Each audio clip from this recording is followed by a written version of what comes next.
relationship of love and trust. The mother of Rufus would have been very much at home in festivities like ours here today, a family gathering. And so let's turn for a few moments to some of the qualities of life which belong to the Christian family.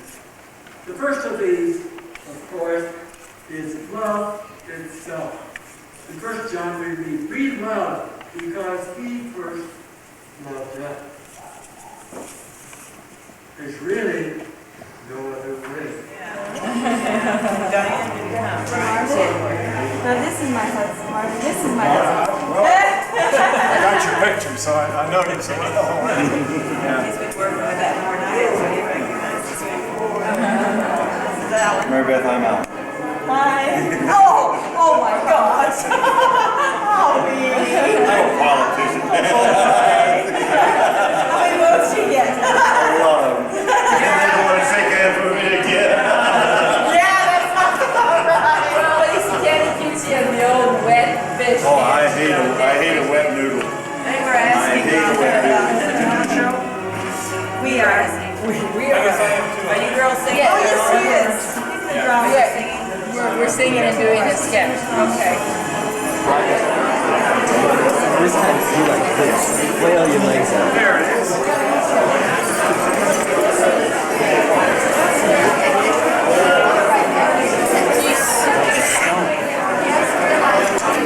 Where's your home?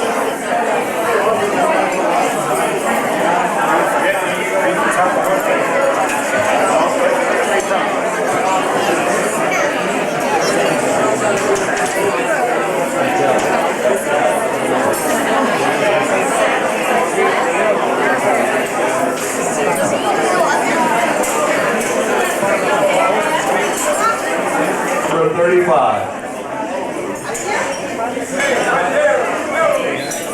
Hi, that's Bernice. Boy, Bernice, your tribe's cleaning up.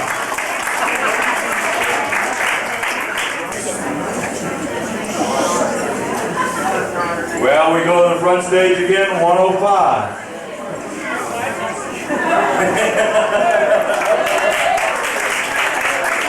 See, it pays to be the premium seats. Hey, Margie.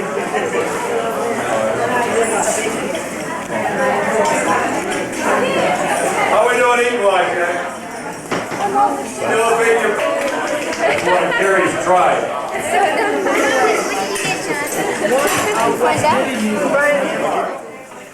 Well, it's great to be here. And it's a little bit different situation that I'm accustomed to. I suddenly realized that I'm in the older generation, not the oldest, but the older generation. You know, when you get to be my age, you start to get a little bit more serious about life. You start thinking of the hereafter. As a matter of fact, I can tell you, I think of the hereafter almost every day. I'll go from the kitchen into the bedroom and I'll say, now, what am I hereafter?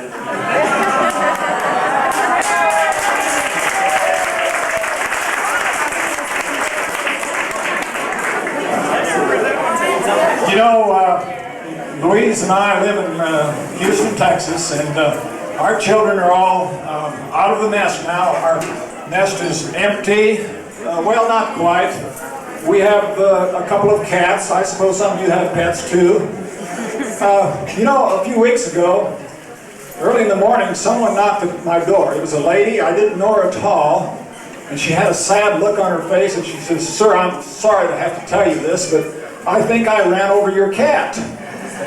And I said, "Well, are you sure? What does it look like?" She said, No. I said, "What did the cat look like before you ran over it?" She lived most of their lives in Hamburg, Germany. I have no pictures of either of them. They came to America in 1856, and William fought in the Civil War with the Union Army. Their son, Adolph, was my great-grandfather. Now, we do have pictures of the William Flag and Barbara Schultner. William Flagg also fought in the Civil War and was an unordained preacher. And because of the war, he lost his sight, was blind the last 8 years of his life. Their daughter married Grace Swab and spent most of his life in Rapid City, where he was city park superintendent for 25 years. Then he established his own nursery business, the Sunshine Gardens. So now, could we ask someone from the Wesley Kiel family to come up and make the introductions?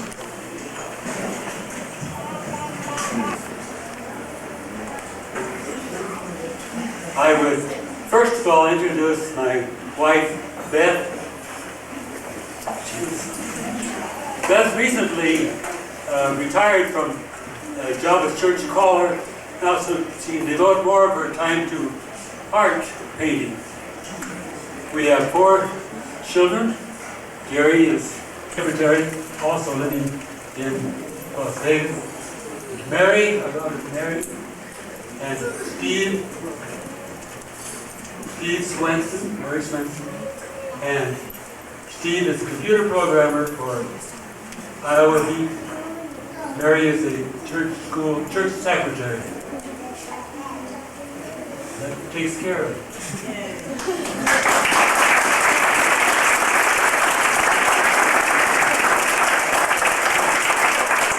Anyone from Shirley's family here? You mean you're not up to it? I'm standing up. Well, I'm here. All 4 of my daughters have been here for this occasion. Only 3 of them are here tonight. But this is the first time all 4 of my girls have been together since my dad's death, 7 years ago. Barbie lives in Rapid City. She's not here tonight. Her son is playing in a championship city baseball tournament. So this is a big night for them. She has 2 children, a boy and a girl. Oh gosh, Brian's in 8th grader and Amanda will be in 2nd. My second daughter, Kathy Quaife, her husband Tom, and their 3 children, Lori, Scott, and Patrick. And my number 3 daughter, someone told me I sounded like a Chinese because I was always referring to them as 1, 2, and 3. So number 3 daughter, Cindy, she lives in Sioux Falls on the other side of my duplex, so we keep quite a bit of each other. And my youngest daughter, Chris McElhaney, just moved to Vancouver, Washington. Second daughter, Doris Shaw, and her husband. Where is her husband? Oh, I didn't say when you're... There's her. They now live in Quincy, Washington, where Herb is the pastor of church, and they have 4 children. Jim is the one representative. Jim is their youngest. Jim goes to UC Davis in California. He is majoring in physics and philosophy. I am the youngest. I'd love to rub that in. I have 3 children. Greg, my oldest son, is here with me, and his wife, Karen. And they've given me a note.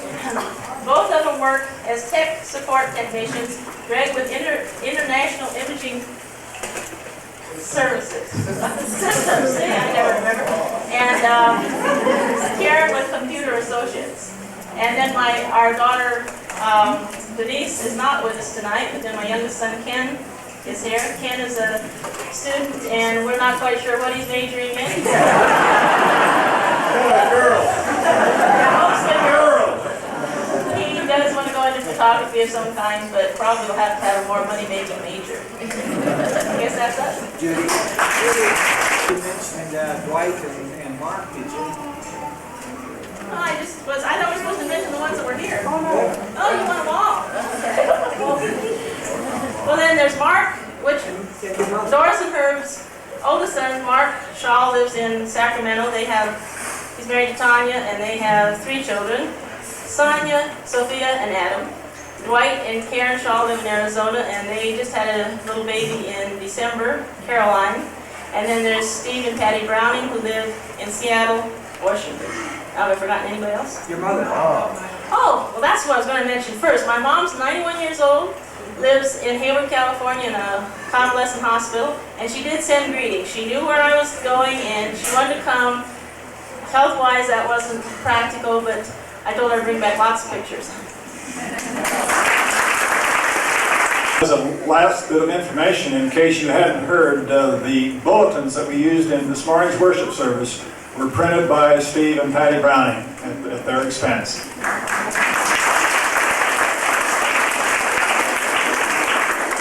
Herman Kiel married Iola Lawrence and lived many years in Highmore, where he first was in the garage business with his brothers and later ran a dairy.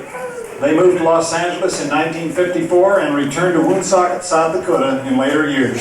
So let us introduce the Herman Kiel family.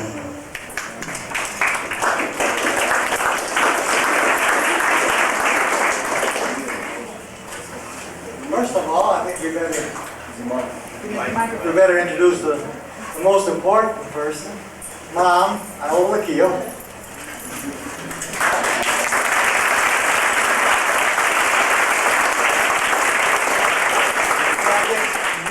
Myself being the oldest in the family, I guess I'll introduce my family first. My wife, Patricia Kiel, Brian David, and Stephen Lee. Brian is still living with us in Des Plaines. Stephen lives in Littleton, Colorado. Okay, the next family is Esther's. The families with both initials, EJ. Esther Joanne and Eldon J. Saylor from Sioux Falls, South Dakota. None of their children are here. Kent Lamont Saylor, who's lived for the last few years in Southern California, has just taken another position with 3M and will be in. And they have 2 children, and they live in Sioux Falls. And you have Deborah LaBrie and her husband live in Pierre, and they have 2 children, Amber Nicole, and Jordan Adam. Okay, then of course with my brother's family, we have Bernice Kiel, and she lives in Pierre. We have Cammie Erlin and her husband, Don Erlin, live in Belmouche. And we have Kelvin Kiel, who works in Sawmill Spearfish. They live there. And we have Kelvin, and his wife Cheryl, and 2 children, Larry and Lisa. Callie has 2 children too. Yeah, Shirley has 2 children.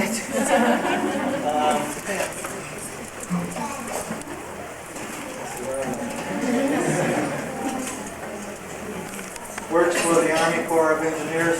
He's another one of us 8 Kiel family members of the Hard Rocker. I've got to get in because I got all Boilermakers in my house. And then we have Joy's family. Oh yeah, I'm sorry, Kim. Didn't have his guest. It's Kim Marsh. She's from works for the Westin Hotel Resort. And then we have Joy's family. Joy, Lisa Kay, who just graduated from her first college training. She's going on to the University of Iowa. Then we have Suzanne, who also is going to the same school that Lisa was. David isn't here tonight. He's working and back on campus at school. And we have Arlin. And that pretty much covers the Herman Kiel family.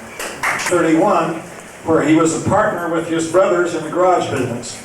They moved to Mabel's old home near Grindstone, South Dakota, where he was a farmer and rancher until his death in 1976. And by democratic action, we had elected our youngest brother, Fred, to do the introductions.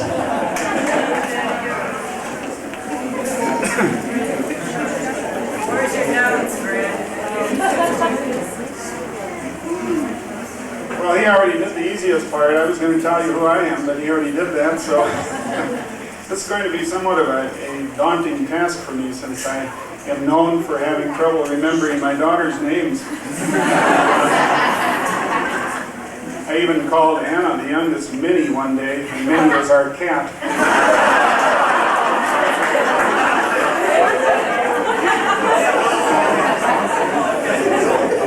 to introduce my oldest brother, Otis, Marvin, and his wife, Louise. Would you stand?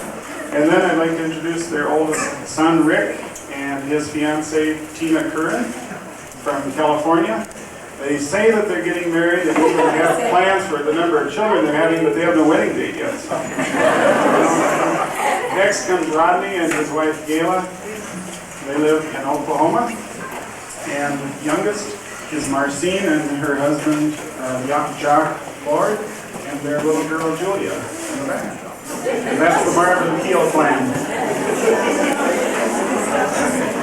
Next is Marjorie Persons and her husband, Clyde, and their children. The oldest is Lorene and her husband, Kevin Devine, and their little divine child is grandmother's fond of saying, Alex. And next is Denise and her husband, and the bear, and her husband, Jack Parker. And the third child is Michelle and her husband, John Quick, in California. The Parkers live in Virginia, and Lorene and Kevin live in New Jersey. And Marge and Clyde have retired to the mountains of North Carolina in recent years and built a new house that you're all welcome to come and visit.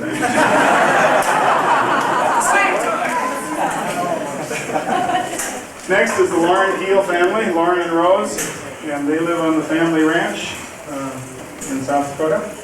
And their oldest is Dan and his wife Marcia, and their children Jeremiah and Johanna, and they live in Indianapolis, Indiana. And next is Sharon and her husband Sam Guttormson, and their little girl Kara, and they recently moved to Eagle Butte, South Dakota. And third is Roseanne and her husband Jeff Brown, and we saw them this morning with their musical talents, playing the piano and directing the choir. And they live in Dayton, Ohio. And they're starting high school this year. And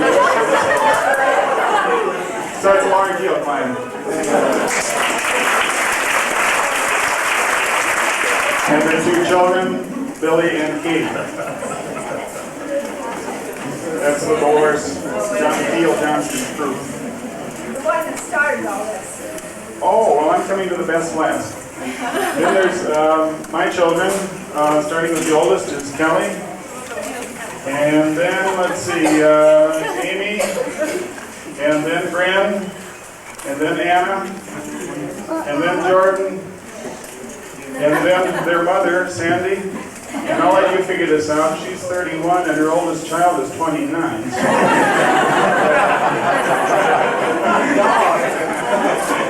So we're pleased to announce that we have another one in the hopper. So we're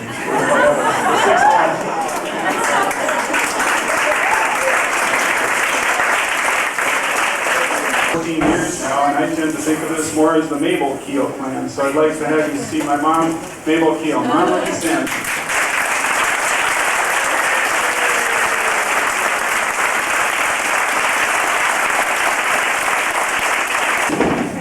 Millard Kiel started in the garage business in Highmore with his brothers and continued after all the other brothers went their own ways.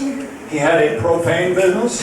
He sold international harvester machinery, was an auto dealer for many years.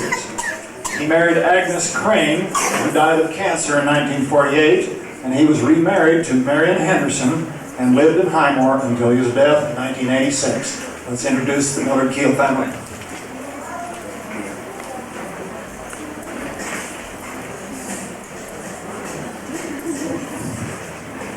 Unaccustomed as I am to public speaking, I would like to introduce my family. I'm very proud of my family, by the way. And I'm going to come back to Marion last, not because she's last, but I let her sit as long as I can. Being the oldest, I'll have to introduce my spouse, who's really older than I am. Oh, 9 days, you know, old lady for 9 days.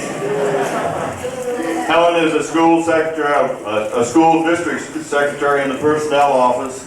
She sews and knits a lot, uses a lot of used yarn, you know what I mean? put it in, rip it out, put it in, rip it out. But she does beautiful work, by the way. To move on to my family. My oldest is Darcy. She's a speech therapist, works in the school system in the area of Macon, Georgia.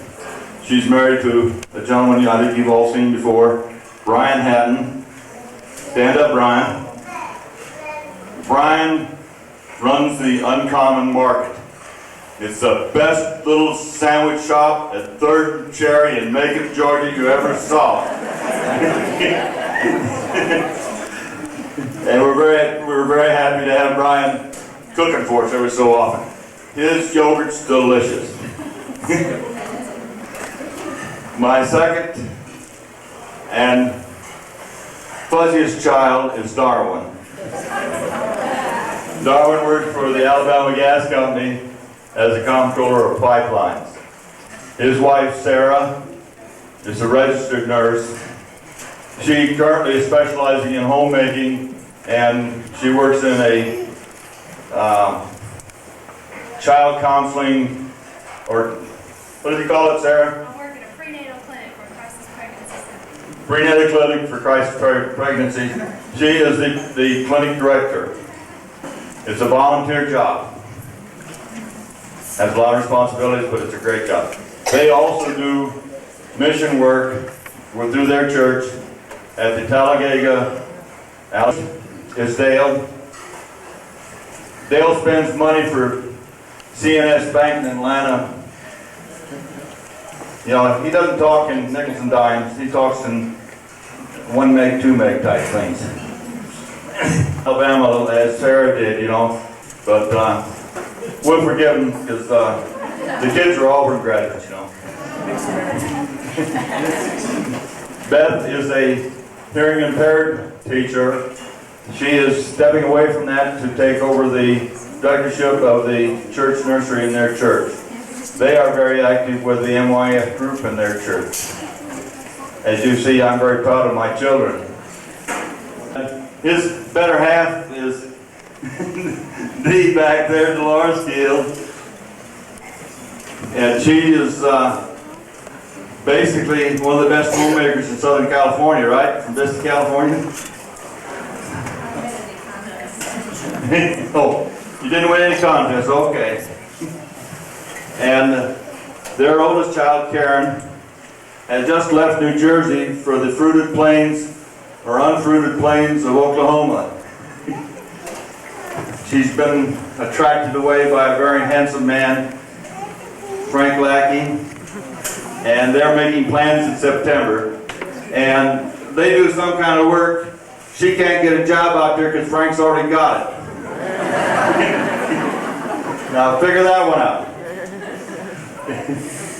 Frank's got a couple boys that he's bringing into the family, but they didn't come to visit. He probably stepped into the hardest job in the world. Moving into a household with 2 teenage boys that were just full health, headed as all get out, and just hard to get along with. But she lived through it, we lived through it, and we love her for it. And what she's brought into our household, the gap that she filled, has been wonderful, and we really love her for it. And don't get to tell her that as often as we'd like to. Don't we love her? Everett Kiel was the first child born on the new homestead, but he died at the age of 5 weeks and was buried there on the homestead. The next child, the birth of Esther Kiel, was an especially happy event. She was their first, and as it turned out, their only daughter. She married John Stayton, who changed his vocation from high school teacher to preacher in 1939. He was an ordained Methodist preacher in Nebraska most of his life. Esther now lives near her daughter in Falls City, Nebraska. Let us introduce the John Stayton family.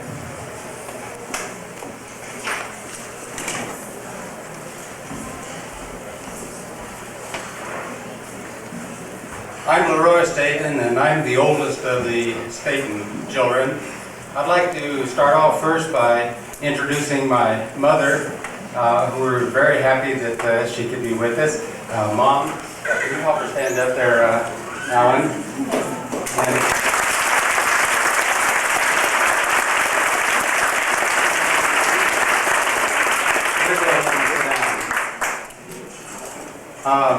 next, I'd like to introduce my family. First, my wife, Julie, who is a fourth grade skip that. She was a fourth grade school teacher, decided to go into kindergarten teaching this coming year. And then my oldest daughter, Lori, who is going to be a junior at Cal State Fullerton. And then my youngest daughter, Diane, who will be a senior in high school. My next sister, who is just younger than I, is Mary Esther. I saw her there a minute ago. There she is. And then her husband, Kenny, I think he was in the back of the room. They have 2 children, Robert, who is married to Angie, and then a daughter, Tammy, who is married to Jay. Tammy and Jay live in Lincoln. Robert and Angie live in Falls City along with Mary Esther and Kenny. Tammy and Jay have 2 children. Next is my sister Bonnie. Oh, don't wake up Joe there. And her husband Sal. I drew a blank there. Nada and their son Joe. And I think they probably hold the record for the longest distance travel. They came all the way from Japan to be with us.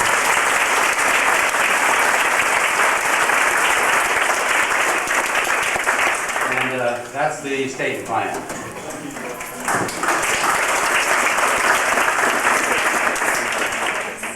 Erwin Kiel was also a Methodist minister. In the year that he was ordained, he married Mildred Schachterly. He spent most of his ministry in Colorado and Nebraska. He lives in a home now in Denver and could not be here because of poor health. So let us introduce the Erwin Kiel family. My name is Arlin. I'm the oldest child of Erwin and Mildred. And my mother, Mildred Kiel, is here this evening. I'd like to help her stand at that one. Introduce my mother, Mildred.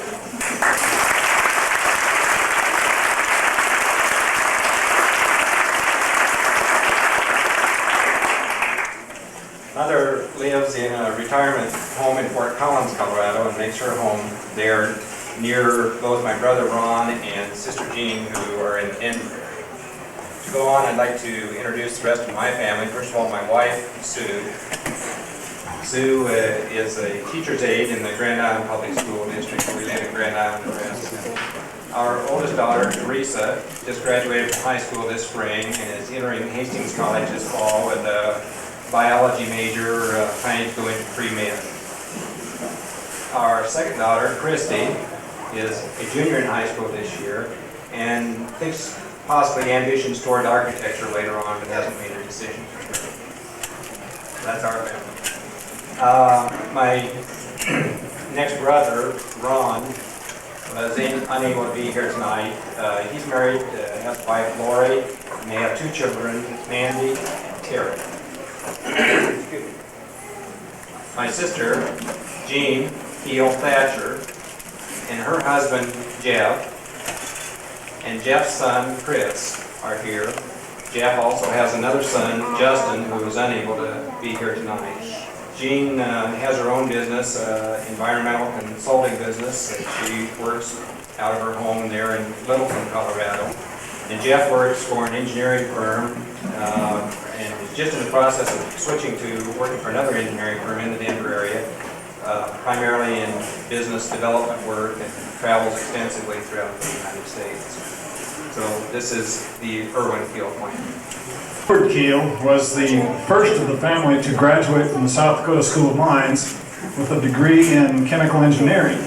He married Arvella Reed, and they lived in Ohio and Alabama and Michigan for many years, where he was employed by Goodyear Tire and Rubber. They now live in Akron near their daughter, and so will someone introduce the Edward Kiel family?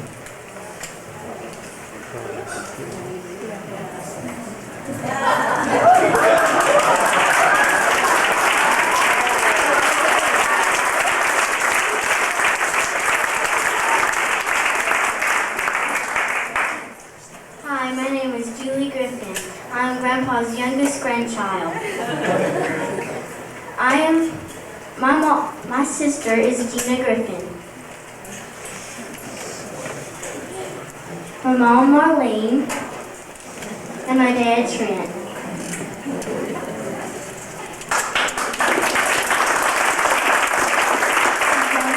My grandmother is here, Orville Kiel.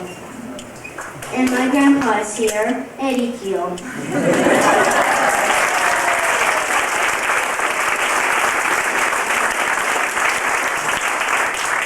My cousin Mark is here, and his dad is Jim Kiel. My cousin Jack, and my Aunt Mary Lindquist, and they live in Ohio.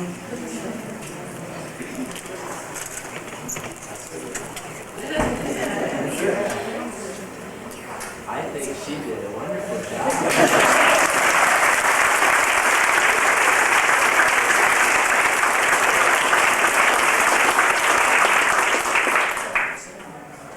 Drive safely when you go home.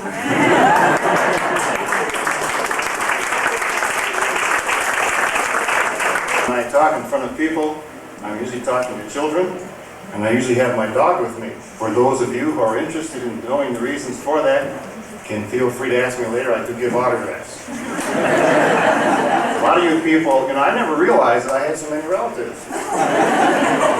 As you can see by the Kettelkamp chart there, we don't have too many offspring. I'm also the youngest, the oldest, and the middleest.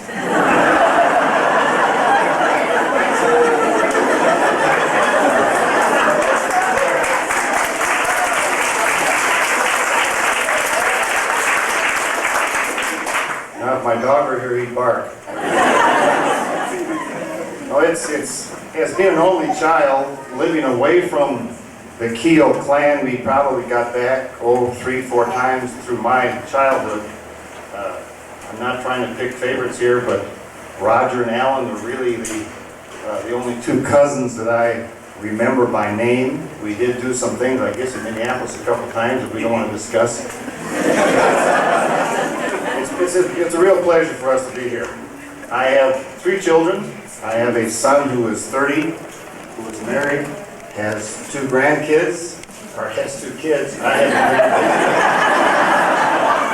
grandkids. We don't have enough time to talk about them tonight. I have a middle son who is not married, who is 26. And with me tonight is my wife, Grace, who is part of that mixing up there. I have my daughter, Lynn, who is a elementary school teacher. I have my favorite son-in-law with me today, Tom. He is trying to fight the government and get into the air traffic control system. Thank you very much. Should I just Well, I guarantee you, because I think the services this morning, the love and the things that the Kiel family has done is tremendous, and it shows tonight. I guess I better get my notes. I'm sure many of you do remember my father, and there was another person. Pardon me, but I get pretty shook. If you want to talk about boobs, I'll get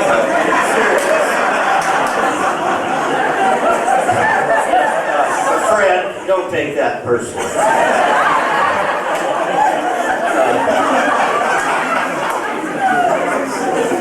As you know, just auction your family off. Freeman Peabody, is that you? But Millard Kiel stepped in when my dad passed away and gave me a tremendous amount of advice and just fatherly love, I guess. My mother, Nada, is at Highmore, retired, and lives there. She didn't think she could make it out. I don't know. Had to take care of her tomatoes or so. I married. I'm the oldest one of the children, and as Marvin mentioned, there was 3 boys, and the second boy, he died in infancy. And then I have a brother, Mervin, that was brought into the family kind of like my dad, and Allan. And I get a little choked up about that because I think that's real love. I married my wife, Doris Weisler, in 1960, and joined in with my father in the trucking business. And she's a full-blooded German, and I guess I can announce that tonight as I learn all this history. But we have 5 children. Danny is the oldest. He's 29. He lives in Fort Payne, Alabama, and manages the cattle for one of the Alabama country music men, Teddy Gentry. And he's married and has married a gal from Timber Lake, Julie Carmichael. They have no children. I guess all he does is concentrate on breeding them cows. Our second son is, well, you know, if it wouldn't be for that, we wouldn't be all here, you know. Our second son, Gary, is married also, and he's also down south of Fort Payne in Alabama, and he manages cattle. And our third child is Cheryl. Her and her husband were here, and he is the banking business down at Holstein, Iowa, and they had something come up, and had to leave again today, so I'm sorry you missed them. And they have one daughter, Cassie. She was here with them, but like I said, they just was coming in and out. I sure wish they'd have been here today for the rest of us. And our fourth one is named John, after my father. And he's in Phoenix, and he's a salesman.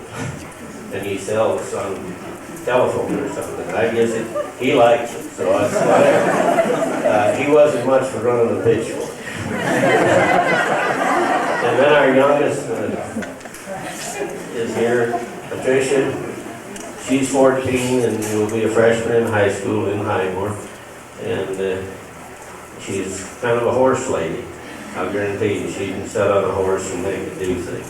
She's won the state in the horse show. She went to a local deal. And Glenn and Audrey, which is my dad's sister. They do, as you mentioned, they live in DeSoto, Texas.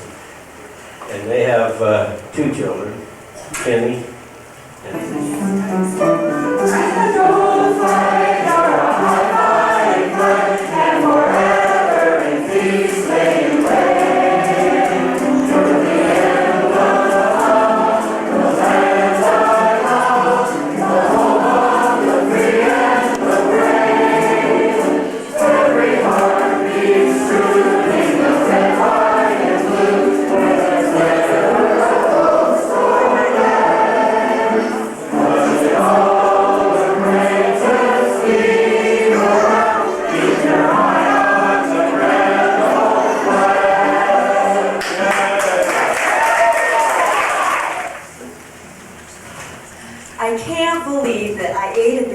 potluck, and through the talent show I ate this whole bag of licorice. What a glutton you are! If you call yourself a Christian, I knew you weren't. You're the one to talk and say, oh, remember how delicious they are? God won't mind if you eat them. He created your taste buds, didn't he? Oh, Lord, I'm so sick. I don't want to get on the scale tomorrow. Please forgive me. You expect him to forgive you? He must be tired of hearing the same old confessions time and again. I don't think you're a Christian at all. I am. I think. Oh, I don't know. Just leave me alone. Not only am I not going to leave you alone, I'm taking you to court. Accuser's court.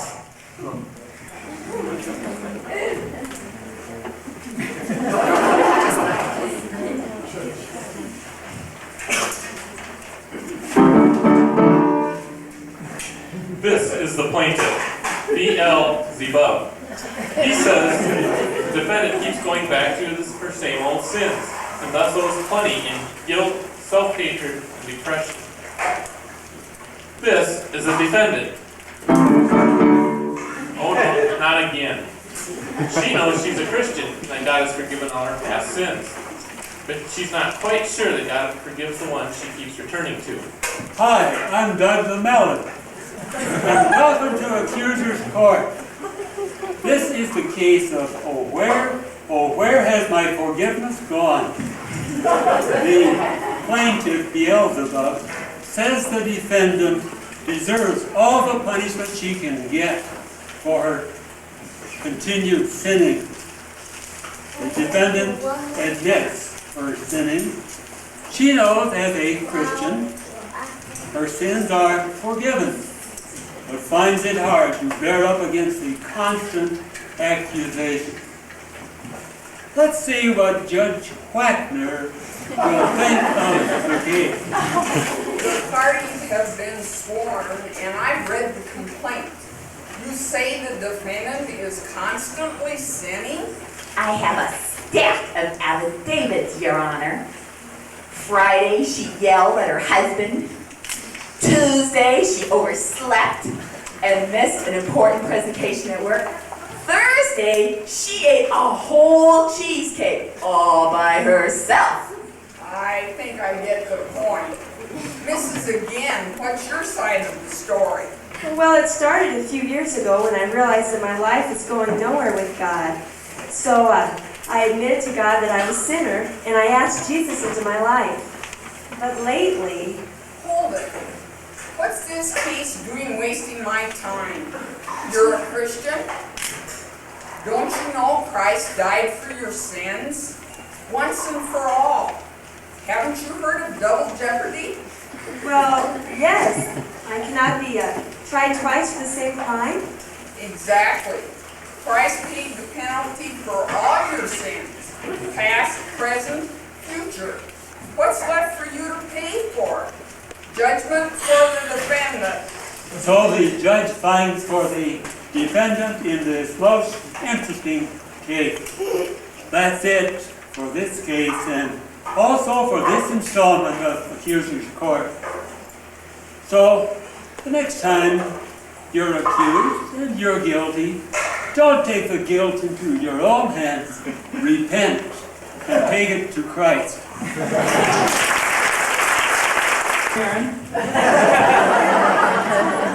And I went into his office and slammed the big steel door.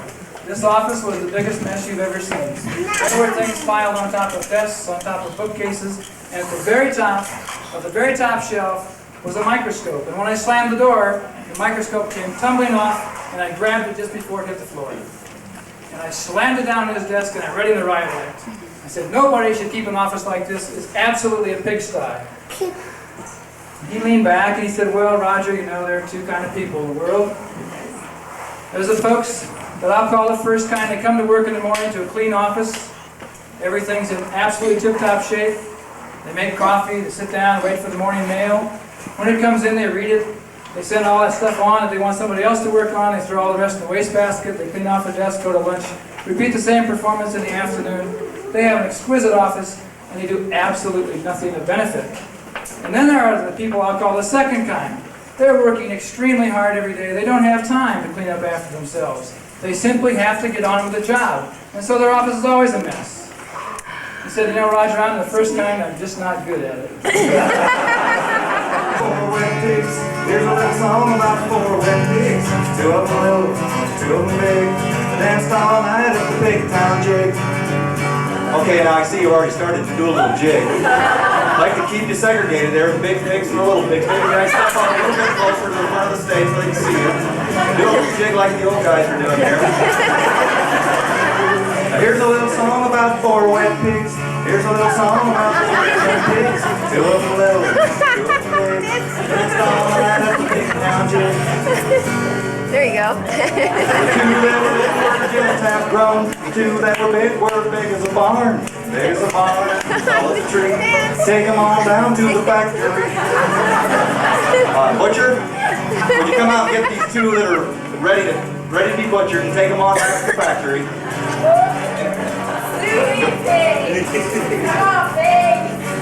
Slice them in the bacon, cut them in the ham, chop them in the hot dog, squeeze them in the spam. Roll their little eyes out in the rain, pickle their feet and scramble their brains.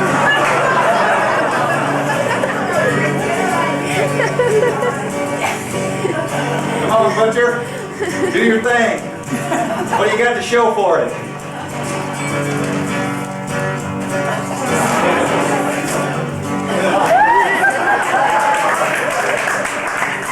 There's a little song about two wet pigs leaning on a slop drop smoking their cigs, praying to God that they never get big. They danced all night at the big town jig, praying to God that they never get big. They danced all night at the big town jig. Thanks a lot, guys. When I first came to this land, I was not a wealthy man. I got myself a farm, and I did what I could. And I called my farm, muscle in my arm, and oh, wait, that's all we got. One. Muscle in my arm, and the land was sweet and good. And I did what I could.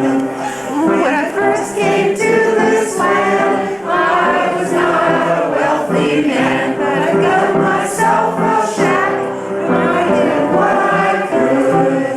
And I called my shack, breaking my back, and I called my farm, muscle in my arm, and I went good, and did what I could. When I first came to this land, I was not a wealthy man. I got myself a wife, I did what I could, and I called my wife, run for my life, and I called my muscle in my arm, and the land was sweet and good, and I did what I could. When I first came to this land, I was not a wealthy man, but I got myself a horse, and I did what I could. And I called my horse, lame of course, and I called my wife, run for your life, and I called my back, and I called my horse, muscle in my arm, and it was sweet and good, and I did what I could. When I first came to this land, I was not a wealthy man, but I got myself a cow, and I did what I could. And I called my cow, no milk now, and I called my horse, lame of course, and I called my wife, run for your life, and I called my breaking my back, and I called my farm, muscle in my arm, and the life was sweet and good, and I did what I could. When I first came to this land, I was not a wealthy man, but I got myself a duck, and I did what I could. And I called my duck out of luck, and I called my cow, no milk now, and I called my horse, lame of course, and I called my wife, run for your life, and I called my shack, breaking my back, and I called my farm, muscle in my arm, and the land was sweet and good, and I did what I could. When I first came to this land, I was not a wealthy man, but I got myself a son, and I did what I could. And I called my son, my work's done, and I called my duck out of luck, and I called my cow, no milk now, and I called my horse, lame of course, and I called my wife, run for your life, and I called my shack, breaking my back, and I called my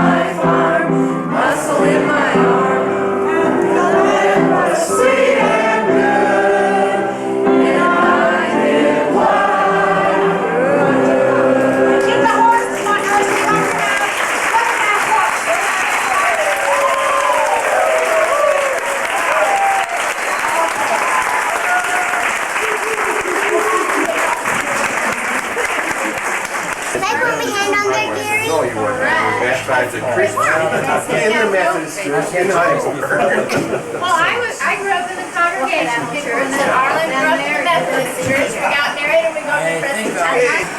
I'll do my best. Okay, he must have been thinking.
Let go of it? Oh, I see. Now, how do I automatically zoom it in? It's crud all over the lens. Out of the way. Which finger? This finger right here? Zoom in. Yeah. Okay, did you, is everything in there?